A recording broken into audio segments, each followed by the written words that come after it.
TV news सबसे तेज। हमारे चैनल को देखने के लिए लाइक करें, शेयर करें और सब्सक्राइब करें और देखिए आज की ताजा तरीन खबर। भिवानी तालुका ग्राम पंचायत शापे में सार्वजनिक नवरात्र उत्सव का आयोजन। हम आपको बता दें कि इस अवसर पर सैकड़ों के तादाद में लोग वहां उपस्थित थे, जहां पे आप हमारे चैनल के माध्यम से देख सकते हैं कि कीर्तन, भजन, आरती, पूजा और लास्ट में महाप्रसाद का भी आयोजन किया गया था। और सरपंच श्री गोरखनाथ सुतार साहब और भी सारे मान्यवर वहां पर उपस्थित थे, जो आप हमारे चैनल के माध्यम से देख सकते हैं। और हम लेते हैं जानकारी मान्यवरों से। माणूस सगळ्यांना माहिती आहे, पण मक्की ज्यूस माणूस मक्की ज्यूस म्हटली माशी जर पडली तुपात माशी तशी नाही फेकत, तिला तोंडात आणि तिला चिकटलेला तो व्याजा सकट वसूल करतो, तिचा चोथा चोथा करतो आणि फेकून देतो, तिला म्हणतो त्याला मक्की ज्यूस मक्की। आणि असा मक्की ज्यूस माणूस माझा बाप वासुदेवाच्या रूपामध्ये तिथे गेला। आता पुढचा कार्यक्रम कळेल तुम्हाला। आणि तिथं गेलो आळंदीच्या ज्ञानोबा येहूच्या तुकाराम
नामचिंतन करतात। आणि हा आनंद बाकी ठिकाणी आपल्याला कुठे पाहायला मिळत नाही, कारण देव असला की तिथे नामचिंतन करणं आणि त्या ठिकाणी साधू संत येणं म्हणजे खऱ्या अर्थाने देव भक्त आणि तथा त्रिवेणी संगम, देव भक्त आणि या तिन्ही गोष्टीचं एकत्रीकरण होत असतं तेव्हा, आणि मग तेव्हा ते तीर्थक्षेत्र होत असतं।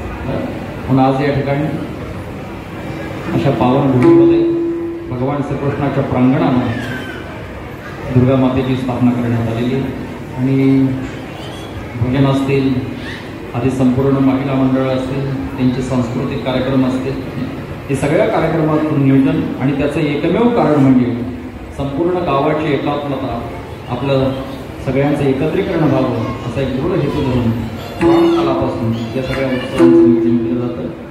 आणि उत्सव म्हटला की ती जीवाची इच्छा असली पाहिजे। उत्सव जीवनाची गरज आणि उत्सव जीवनासंबंधी ती कर्तव्यता। ज्याला कर्तव्य कळालं त्याला गरज वाटते आणि ज्याला गरज कळाली त्याला इच्छा निर्माण होते। आणि आपलं कर्तव्य बजावत असताना गरजेपोटी, इच्छेपोटी या ठिकाणी हे कार्यक्रमाचं नियोजन केलेलं आहे। आणि त्यानिमित्ताने आपल्या सगळ्यांची वेळ सुद्धा सार्थकी जाते। भजनामध्ये जी वेळ झाली ती सार्थकी, काळ सार्थक केला त्यांनी कशा महिला म्हणे धन्य धन्य काळ या न्यायाने परमात्म्याचं चिंतन व्हावं आणि जेणेकरून आपली वेळ सार्थकी जावी असा एक दृढ हेतू धरून संपूर्ण मित्रमंडळाने या कार्यक्रमाचं नियोजन केलं। आदरणीय सुभाष महाराजांनी आम्हाला आज्ञा दिली आणि त्यांच्या आज्ञेचं पालन करत असताना ही सेवा करण्याची संधी त्यांनी मला उपलब्ध करून दिली। त्यांचे मनापासून आभार मानतो। संपूर्ण मंडळ असेल, आता यामध्ये कोण अध्यक्ष कोण काय ते मला ठाऊक नाही बरं। आणि ते सांगितलं की सगळ्या ग्रामस्थ मंडळीचं सहकार्य आणि गावामध्ये जरी आणखी मंडळ असतील पण तरी सुद्धा आवर्जून संपूर्ण महिला मंडळ या कार्यक्रमाला उपस्थित राहील, त्याबद्दल संपूर्ण महिला मंडळाला धन्यवाद देतो। पुरुष मंडळी असतील त्यांनाही सगळ्यांना धन्यवाद देतो। कार्यक्रमाच्या निमित्ताने उपस्थित सर्व गायक मंडळी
देवी माते की छत्रपति शिवाजी महाराज की धर्मवीर संभाजी महाराज अपने अपने माता पिता की अपने अपने गुरुदेव की गुरुवर्य रामदास बाबा महाराज की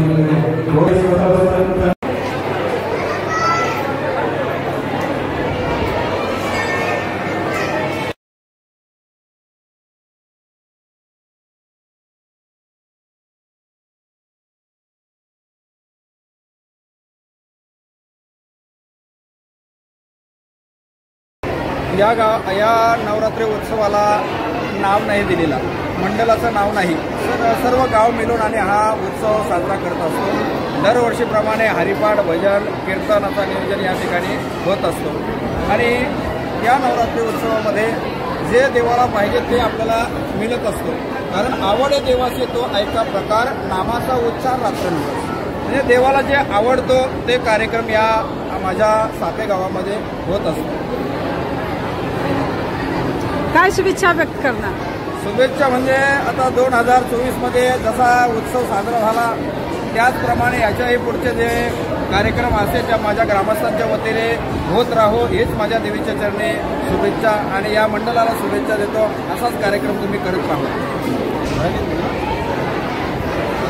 आमच्या गावात सार्वजनिक नवरात्र मंडळ असते, कुठलाही पक्ष कुठलाही पॅनल असा कुठलाही भेदभाव नसतो, सर्व ग्रामस्थ इथं सहभाग घेतात, हे सांस्कृतिक कार्यक्रम आपला याचा लाभ घेतात आणि प्रत्येक गोष्टीमध्ये सहकार्य करतात आणि इथले सर्व लहान थोर कोणी असो महिला असो सर्व कार्यक्रमाला शोभा वाढतात।